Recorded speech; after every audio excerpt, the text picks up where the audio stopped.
Hello and welcome to another Ask a Maker Educator series. This is the Superintendent edition. Ask a Maker Educator is a live online series designed to share insights and expertise from amazing maker educators and school leaders like we have today.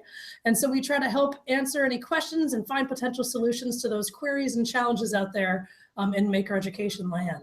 I'm Jessica Parker. I am the Director of Community and Learning here at Maker Ed, and we're so lucky to have two of my favorite superintendents, Pam Moran from Albemarle County Public Schools in Virginia, and Thomas Ralston from Avonworth School District in the greater Pittsburgh, Pennsylvania area. And we have the Superintendent edition, so we're going to talk about maker education across school districts and across schools. So for those of you watching online, please use that chat box on the right-hand side of the YouTube, submit your questions and chat online with other viewers, or use Twitter on that hashtag MakerEd to submit your questions and insights. So Pam and Tom, let's dive into it. Can you introduce yourselves, please? Pam, go first. Who are you and why should we care, even though you're amazing?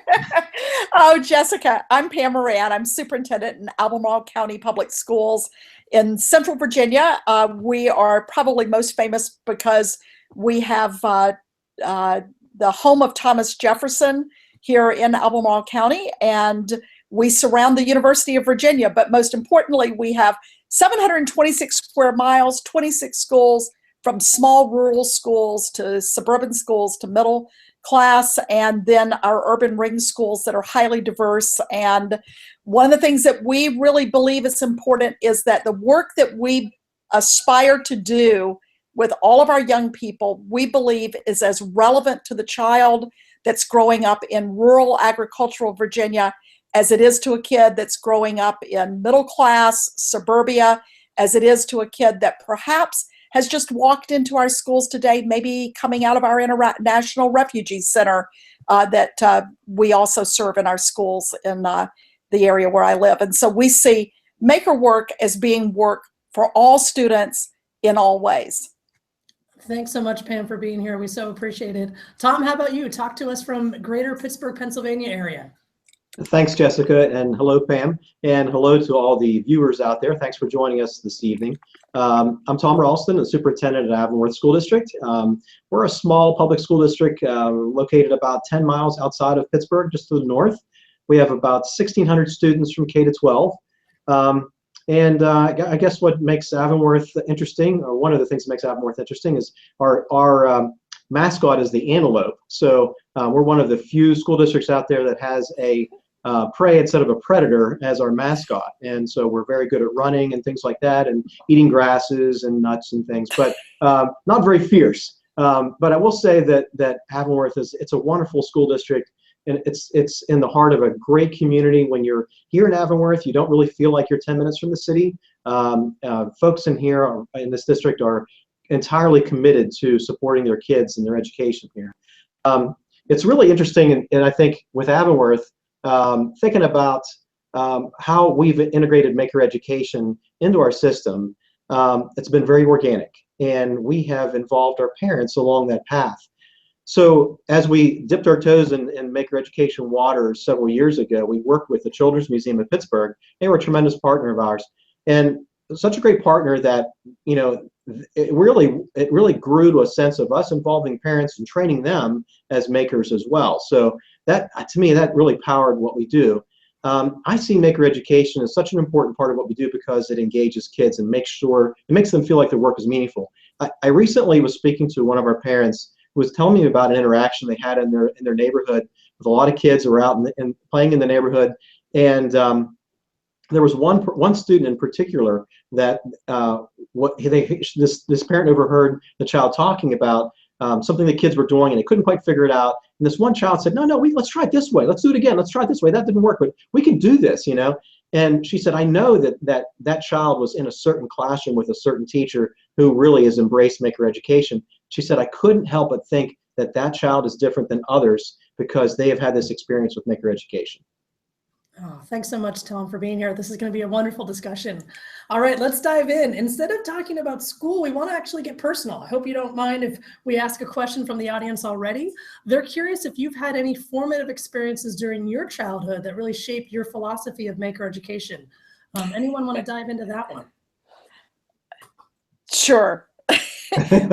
when you grow up as a country kid on a farm, one of the things that's just part and parcel of what you do is you make things. And so I grew up in a family in which we certainly wouldn't have labeled ourselves as makers in the sense that we do today.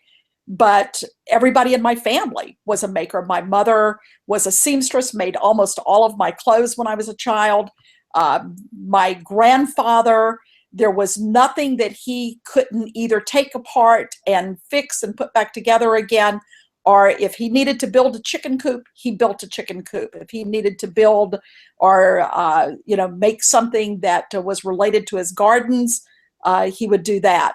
I have a younger brother who is interestingly enough, a period knife maker and makes a living from being a maker down in Tennessee. And I've got a husband who was a silversmith, a maker, and a son who's now a graphics designer in New York City and is in his own maker world. So I'm surrounded by makers. And I would say if there's anything that people probably think that I do that really perhaps represents a maker mindset, beyond just sort of basic things like gardening and so forth. But I really love photography and spend a lot of time figuring out how do I take digital images and really make something from them that I think is of value to me personally in terms of that kind of work. So as I was walking in the house, over the weekend, I noticed that my crocus are in bloom. So I'm down there with my smartphone taking pictures, coming in, pulling up Snapseed and developing up images that I can post in Instagram. So I think that making has been probably a way of life for me since I was a child. And I guess that one of the things that I really notice in kids today, Jessica and Thomas, is that, we've been in a probably a couple of decades where the opportunities for kids to make things with their hands, whether it's in school or whether it's in their homes, in some ways has been really subtracted from their lives. And as I've seen in this last 5 years, as we've put maker work into our schools, as we've infused it across curriculum, both make to learn and learn to make, that I've seen kids of every background, every experience, really coming alive as they have come into contact with what can I do with my hands. So now I think that making is part of who we are. It's as human to us in our DNA as storytelling is. Oh, thanks so much for sharing that. Tom, how about you? Yeah, so I grew up in West Virginia, actually, not too far from Pittsburgh, but certainly much different than Pittsburgh. Grew up in a small town. When I was a kid, I really loved model making, and I basically would do all that down in the basement, my dad's workshop, and I loved making models and painting them, and then I would hang airplanes from my ceiling in my bedroom. So I was really into that, and also growing up in the '70s. My friends and I, we were really into BMX bikes, but we didn't have the money to buy them. so we would make our own BMX bikes and take parts from bikes and kind of just make it our own. And that gave me a lot of knowledge about how things work mechanically. And similar to Pam, I had all my uncles had farms, and so I spent a lot of time there when I was a kid growing up, and just learning how things worked on a farm and kind of being one with the earth. And I just think that there's so much. I can remember just eating carrots from the ground as my grandfather pulled them out of the ground and wiped off some dirt and handed it to me and said, "Here, take a bite of this." I think there's something special about that. But I honestly, right now, for me, what I really enjoy is music. And the life of a superintendent can be quite stressful, and so I enjoy making music, and I play guitar. I have a background in drums as well, playing drums. But most recently, I'm really interested in playing guitar. I also have a banjo and a ukulele. So when I have a little bit of time on my hands on a weekend or in an evening, I pick up my guitar and start strumming a little bit. Hey, Jessica, what about you? Well, the carrot story from Tom reminded me that I used to, when I wasn't allowed to have a snack, my mom would kick me out of the kitchen as a kid. I'd run over to the raspberry and blackberry bush and just start, shoveling in my mouth, being like, ha ha, still got a snack, juice dripping down, because I lived in a country as well. And what a great place to go and find your own organic produce, right? Right. That was. But when I talk to people that grew up in cities, they talk about, the guys oftentimes talk about getting together and they'd be out in the street with somebody's vehicle with the hood up and would be, doing all kinds of automobile, hacking kinds of things. It's really interesting. I think that when I really I believe that making is as human as storytelling, that everybody I talk to, even if they've never thought about themselves as a maker, if they start to reflect on stories of when they were kids, whether it's building a tree house or, working on a car, there is certainly a lot of maker history in the world, in our country, and in all of our communities. Great point. Yeah. Could you guys talk about then, with this rich, deep history of making, how did you start getting it in the schools in Pittsburgh and Albemarle County? And especially if we also kind of tackle that, what I think is an elephant in the room, it's already such a crowded curriculum in school. There's it's so rigid with everything that teachers are already supposed to do. How do you fit it in? Where did you guys start? So I was a science teacher before I became an administrator, and I was very fortunate that when I came in as a teacher, inquiry science was really, really coming in vogue. And so a lot of what happened in my classroom, my science classroom, was hands-on and very discovery oriented. And so making the leap to thinking about how do you integrate making activities into a school, that was very easy for me. And I have, though, recognize that for others that's somewhat of a struggle, but for us, we found that we could just find one person who was energized by this, and they were sort of the genesis of it. In our situation, we had one person and one principal in one building where it started, and from there it just grew exponentially out from that. And I think for us also, what was important was having the spaces and having the opportunity for people to think differently. In terms of how do you fit it in, I all the time I try to remind people that when we're talking about doing things differently, it's not more, it's just differently. And I'll give an example of that. In our middle school, which I was previously the principal of our middle school for 6 years before I became superintendent. And so, folks at the middle school were struggling a little bit about thinking about how they could integrate Maker into what was happening at that level. And so I said, well, let's think a little bit differently about how we do our specials rotation. We traditionally had a 6-class, 6-week specials rotation. And so let's think differently about how we do this. Let's take 3 of the teachers and the teachers of a graphics design class, a family and consumer science class, and a tech ed class. Let's have those 3 teachers, and they'll co-teach a class. And it'll be a class that integrates the concepts from all 3 of those classes, and then we'll integrate the maker piece to it. So I'll give you an example.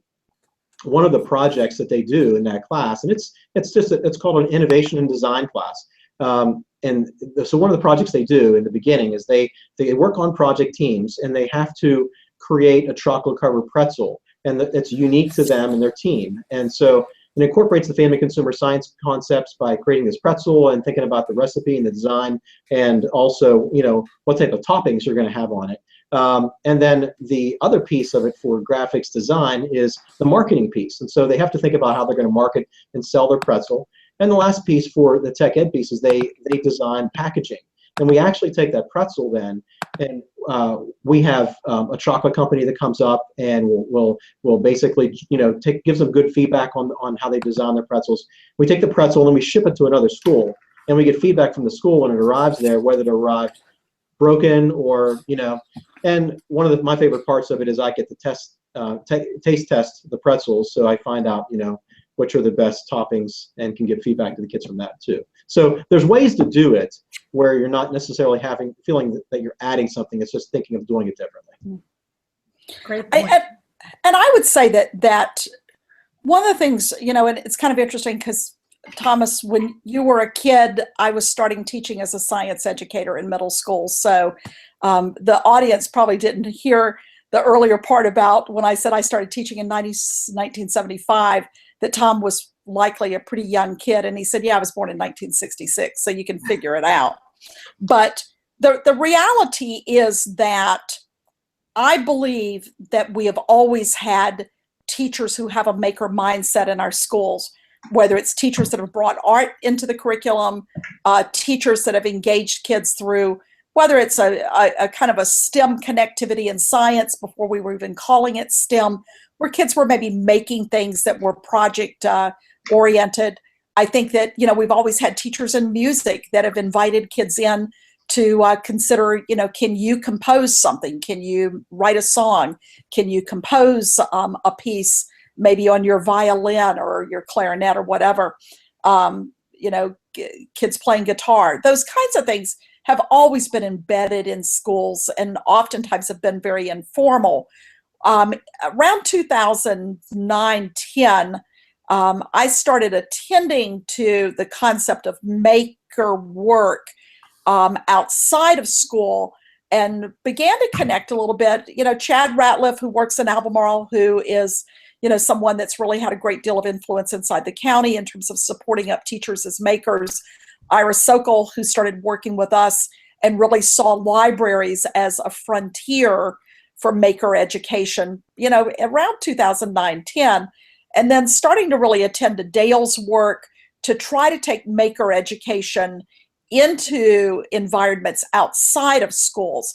So, Dale really started out with maker education could be something that maybe went into, public libraries, after school programs, museums. But I think that if I remember correctly in some of our early conversations, that Dale didn't think that public schools were going to be a place where maker education could land, exactly because of the curriculum load that's out there, the test till you drop mentality that No Child Left Behind brought to public schools across America. And, I can remember being at one of the big DML hub conferences in Chicago where Dale and I first, kind of met and started to talk about this. And I said, I think that we're going to see maker education come into schools because I'm really thinking that parents are tired of kids being caught in a test prep world. I think our teachers are ready for something that is fresh and engaging with kids. And we're really starting to focus on what can we do to bring a maker focus into our schools. And we really had two fronts where we started. We started with middle schools by Chad working with some teachers to build what essentially was a mechatronics curriculum where we put those into all 5 of our middle schools. And all of a sudden we made that part of the curriculum where kids could engage in mechatronics work, both formally and informally in those schools. And we went out and recruited teachers. Gabby Chopa was our first female teacher who ran a mechatronics lab.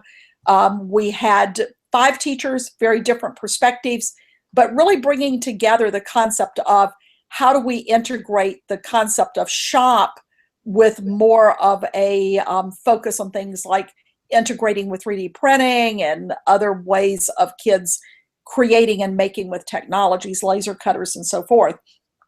The other place that we really saw influence was, you remember the video Kane's Arcade. And all of a sudden we had elementary teachers saying, I want our kids to make games. And, we started seeing those cardboard golf courses show up, and teachers would talk about, well, kids are measuring and they're figuring out distance, and they're doing things that feel a lot like math and science. We started to see in our libraries, some of our librarians putting aside spaces where kids could come in and they could do things, whether it was a music construction studio. You might see a sewing machine show up.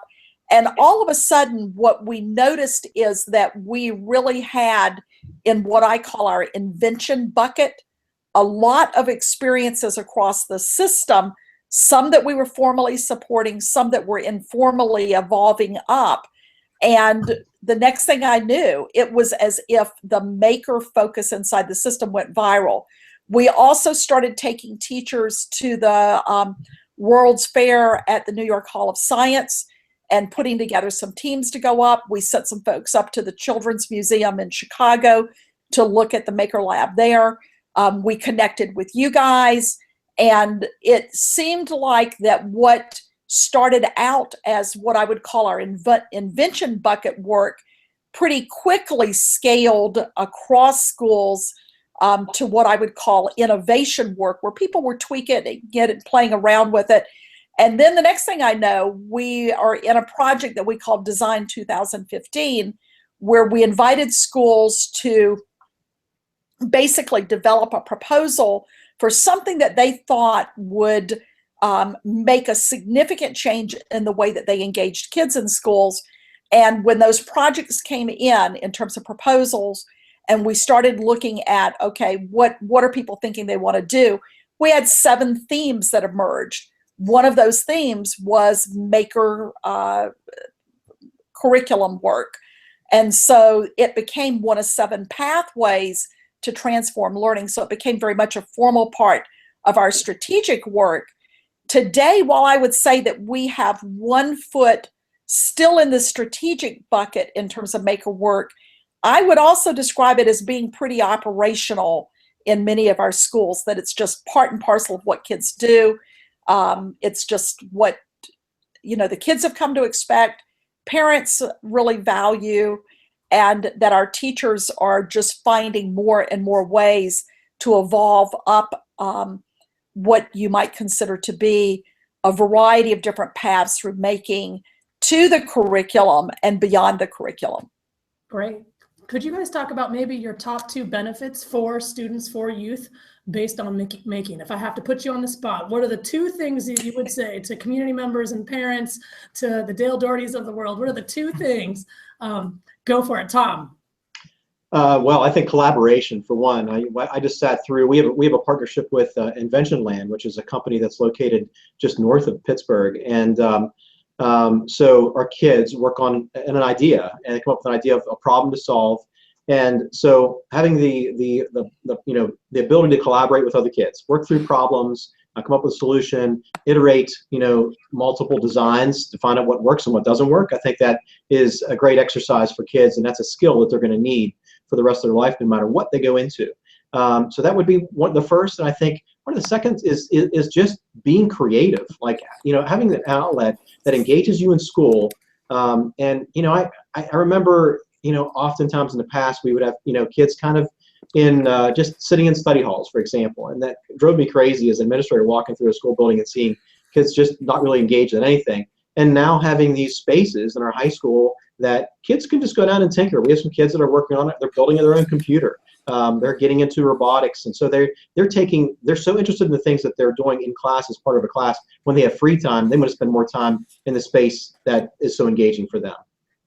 Oh, excellent examples. Thank you. Pam, how about you? Your top 2 benefits of maker education?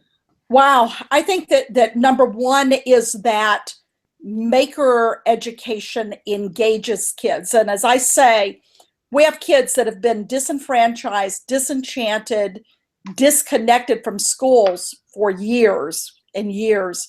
And that when kids find a path through making to a passion that they have, whether it's jewelry making, whether it's music making, whether it's engineering making, just it cuts across everything, making across the arts, science, STEM, humanities. When kids find that passion, it keeps them coming back to school.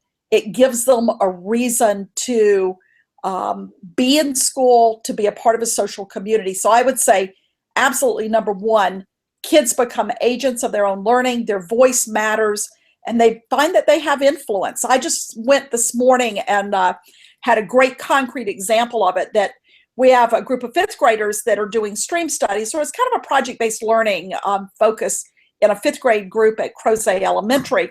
But this group of kids this year took it to a new level because they've been working with a learning tech integrator to figure out how to create Arduino-powered tools to assess local stream quality.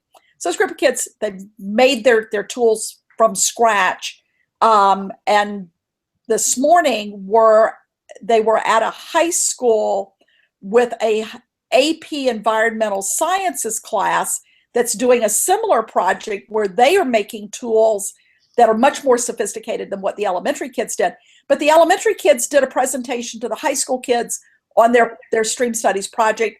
The high school kids then shared with the elementary kids their tools. We brought in somebody from a local conservation alliance around some of our local rivers, and that person presented, and he said to the kids, your tools that you've made are far more sophisticated than what we're using right now to be able to assess local stream quality. And I just thought this is one of those picture perfect moments where kids are engaged in a multi-age project. It's interdisciplinary. It involves making, it involves some of the best of project-based work where kids are doing something that benefits the community, and it transcends schools and community leaders who are all together working on a common problem that we want to solve, and making's a part of it. That's been one of the key things that are, I think that I really believe that comes out of maker work is not just how I can do something that's personally satisfying to me as a maker, which I think is critically important, but also how can I do something that benefits my school, my class, or my community that may come out of something I make. I had a very similar experience last year. We had a group of our high school students that were engaged in a project with Calgon Carbon, and so they were working with granulated activated carbon, and were charged with this project of how do you develop something that can eliminate kitchen odors. And many of the students that were involved in this project were not students who would probably have college on their radar for the future. So being down to see their presentations when they presented to the executives at Calgon Carbon was really intriguing, because they did a fantastic job communicating the process that they had gone through to develop this prototype, and the many iterations that they'd gone through. But what was really cool was that about halfway through the presentation, one of the executives from Calgon got up and left the room, and he came back a few minutes later, and he had something in his hand, and he said, "I want to show you this. This is the prototype that we've developed in our own laboratory, and it's almost identical to your prototype. So you're doing work at the high school level that really kind of mirrors the things that we're doing in our own laboratories here with our engineers, who many of them have their doctoral degrees." So to see that the smile and the confidence that the kids gained from that experience, to me, it gave me the sense that we're on the right track and we're doing the right thing for kids. Oh, excellent story. Well, and then it looks like, Tom, that the lights are out. I don't know if they're trying to kick you out and get you to your town hall meeting. Yeah. But we have a minute. Unfortunately, they're on a sensor. So yeah, what would be your advice? In kind of 30 seconds, what would be your advice to those school leaders out there, those leaders in the community that really want to engage with this? What's your advice to them to start? Tom, how about you? And then we'll go and close with Pam. Well, for us, I think one of the key pieces was getting parents involved on the ground floor. We engaged our PTA when we started doing maker activities in our elementary school. We actually trained our parents at the Children's Museum in Pittsburgh. So to me, that was a great step, because they were willing to come into the classrooms and assist and be assistants to our teachers, who sometimes were a little bit hesitant to engage in some of the maker activities that we were advocating. And they also basically organized all of the materials and everything we used. So it was really cool to see how they took the lead on many of the things that were happening, especially the things that were happening out of school. So we were able to power all these extra experiences outside the school day, on Saturdays and the evenings, where grandparents are coming in and sharing skills with kids that they don't really have a chance to learn today, knitting and things that special skills that are kind of gone by the wayside a bit. So that was a really special experience for me. And so that would be my advice to folks, is that if you can get your parents involved on the ground floor, they will provide a lot of energy and a lot of support for what you're doing. Great, thank you. Pam, how about you? Oh, you know what? I think you're muted, Pam. If you could get that mic and click on that. Sorry about that. Oh, still muted. One more time. Perfect. Now? Yeah. Perfect. I always say to people, when you leave a conversation about doing something that's going to benefit kids, and making certainly would be on my list, short list of things that benefit kids by engaging them in things that they can be passionate about, things that they can be interested in, and connected to the curriculum. Go back the next day and do something, change something in your classroom. I've seen a librarian leave a group of librarians, and the next day she set up a creation station in her library with glue, scissors, construction paper, some cardboard, and some duct tape, and the next thing you know, she's got a makerspace going. Doesn't have to cost you a fortune. You can start with materials. I agree with Tom, get your parents, get your community involved. I am amazed at the people who make donations to our maker spaces all the time, whether it's material that's left over from maybe sewing projects, to one of our school board members who works in a place that he ends up with these crazy long cardboard tubes as a result of some product that gets taken out of those. And he brings in a truckload of tubes to one of our schools. There are all kinds of people out there that will connect with you to help you supply your maker spaces. And then, it's a great way to recycle things that are in your schools. So realize that you can start a maker space tomorrow, small scale. And one of the things that you will find is that kids naturally gravitate to places and spaces and opportunities to put things together and make solutions to problems. One of my favorite ones, we've converted all of our summer programs to maker spaces, Jessica, Tom. And so we run maker school in the summer, not summer school with our kids. Last summer, one of the summer schools wanted to focus on making and using an empathy theme. So the kids were asked to find something a problem that they could solve with making that involved helping someone else. And this one child asked his grandmother, what's a problem you have, Grandma? This is a fourth grader. And she said, when I go around the house, I'm always losing my cell phone because I have to use a cane. And I will not be able, I'll lay it down and I'll forget about it. And then I'm on my cane and it's hard to carry. So he invented a holder that she could put on her cane that would allow her to slide her cell phone down into the holder.